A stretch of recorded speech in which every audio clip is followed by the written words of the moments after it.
Halo kawan-kawan semua, gimana kabarnya? Sehat? Luar dalam sehat? Kali ini saya akan menceritakan perjalanan hidup dua orang kakak beradik dalam sebuah anime yang berjudul School Babysitter atau Gakuen Babysitter. Di awal cerita kita diperlihatkan dua orang kakak beradik yang sedang memperhatikan denah untuk mencari ruangan kepala sekolah di sekolah Morinomiya. Si kakak bernama Ryuichi dan si adik bernama Kotaro. Orang tua mereka di sini ceritanya baru saja meninggal dunia akibat kecelakaan pesawat. Jadi mereka ini hanya tinggal berdua saja karena mereka ini nggak punya saudara ataupun kerabat. Dan Capsek Morinomiya yang juga kehilangan anak dan suami akibat kecelakaan pesawat menerima tawaran untuk menjadi orang tua asuh bagi mereka yang disampaikan oleh karyawan ibu Capsek yang bernama Pak Saikawa. 疲れたか？ Saat bertemu dengan ibu kepala sekolah, Ryuichi ini langsung memperkenalkan diri. Tapi si adik bocil ini malah ngejek ibu Capsek dengan panggilan keribu. Untung aja orangnya nggak dengar. Kemudian ibu Capsek dengan tegas langsung menyampaikan bahwa di dunia ini nggak ada yang gratis.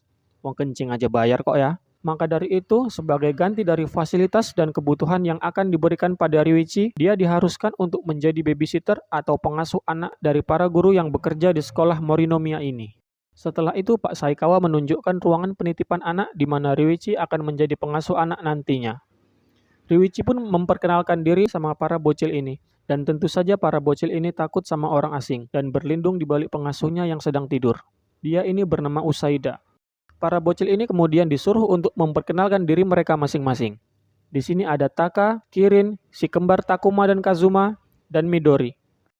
Karena jam kerja Usaida sudah habis, dia pun pamit karena sekarang adalah giliran Ryuichi untuk jaga para bocil.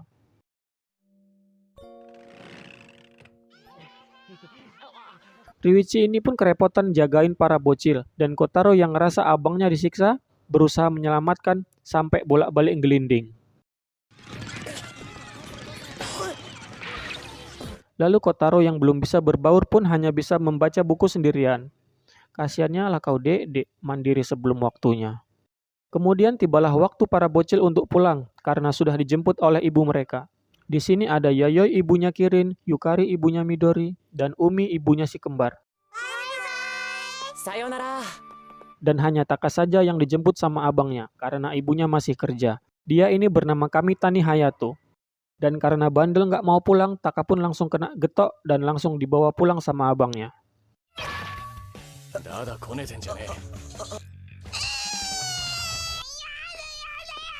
Saat semuanya sudah pulang, disinilah Ryuichi baru sadar kalau dari tadi sebenarnya Kotaro ini udah nggak enak badan. Tapi dia pura-pura sehat supaya nggak mengganggu kerjaan abangnya.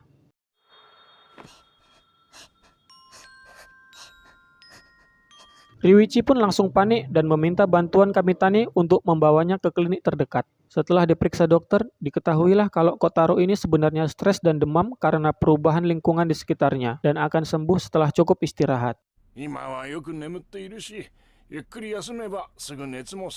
Merasa lega, Ryuichi pun lalu berusaha memberi kabar orang tuanya bahwa Kotaro sedang sakit. Disinilah Ryuichi tersadar dan baru teringat kembali bahwa orang tuanya sudah tiada dan tidak mungkin bisa pulang untuk melihat keadaan anak-anaknya.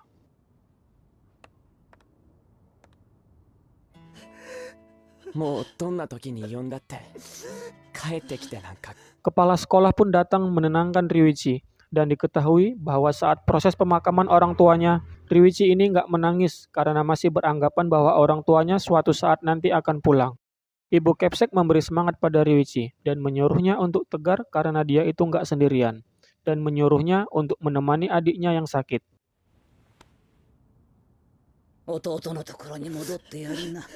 Kotaro yang tadinya tidur pulas pun rupanya udah bangun dan nangis nyariin abangnya, seolah tahu kalau yang dia punya saat ini cuma abangnya.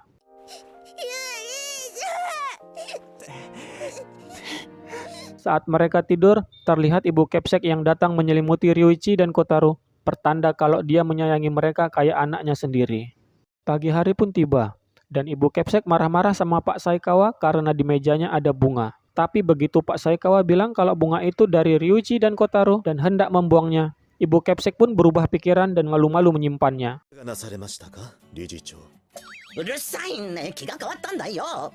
Hari pertama Ryuichi bersekolah pun tiba dan dia sekelas sama Kamitani. Di lain sisi, Kotaro juga sudah mulai bisa berbaur dengan lingkungan barunya.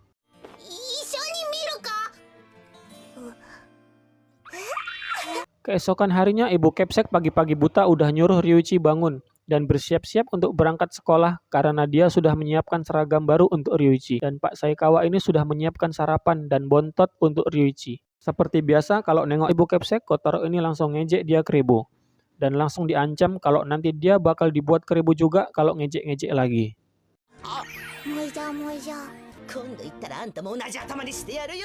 Ryuichi pun bersiap berangkat sekolah dan menitipkan Kotaro di tempat penitipan anak selama jam pelajaran sekolah. Dan dia berpamitan dengan Kotaro. Tapi rupanya Kotaro CS ini malah diam-diam ngikutin Ryuichi yang mau masuk kelas. Sampai teman-temannya mentertawakan dirinya.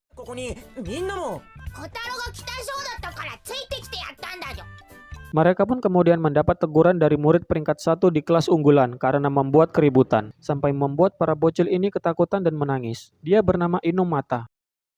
Ryuichi kemudian minta maaf dan membawa para bocil pergi dengan bantuan Kamitani.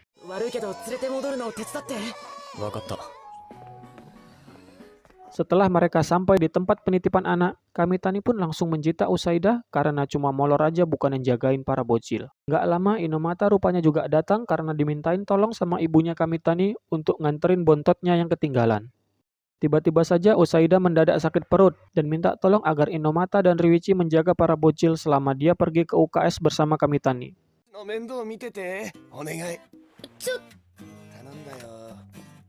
Saat Inomata berusaha membantu Ryuichi, dia malah membuat para bocil ini menangis dan ketakutan, sehingga membuatnya angek sama Ryuichi dan sedih sendiri. Di sini kita mengetahui jika Inomata ini hanya bisa belajar saja dan tidak pandai bergaul. Jadi dia ini iri dan ingin jadi kayak Ryuichi yang bisa akrab sama para bocil-bocil ini. Tapi waktu Inomata nangis, para bocil malah mendatanginya karena mereka merasa bersalah dan minta maaf.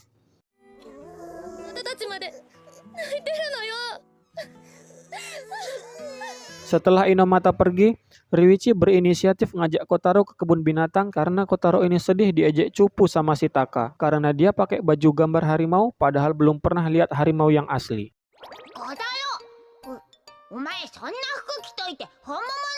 Taka pun kena jita sama abangnya karena mulutnya yang ember.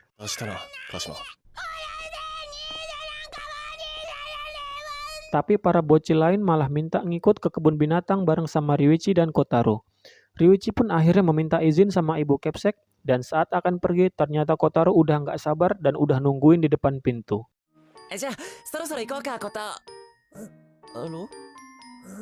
Sesampainya di kebun binatang, para bocil pun melihat-lihat binatang yang ada. Seperti gajah, jerapah, burung flamingo, kuda lumping, udah ding itu aja. Dan saat mereka tiba di kandang harimau, para bocil ini lari ngeciput ketakutan. Cuma si Kotaro aja yang nggak lari. Bukan karena berani, tapi karena saking takutnya sampai nggak bisa ngapa-ngapain lagi.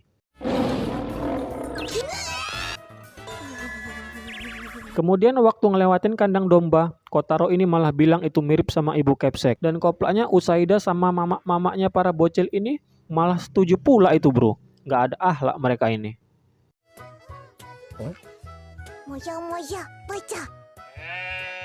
Lalu saat mereka semua lagi membeli souvenir, tiba-tiba saja Taka menghilang karena mengejar orang asing yang dikira adalah abangnya.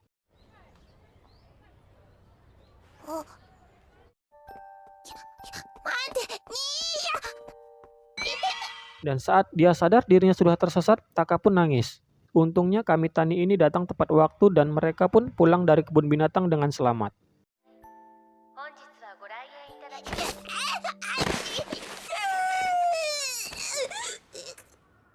Nandayo.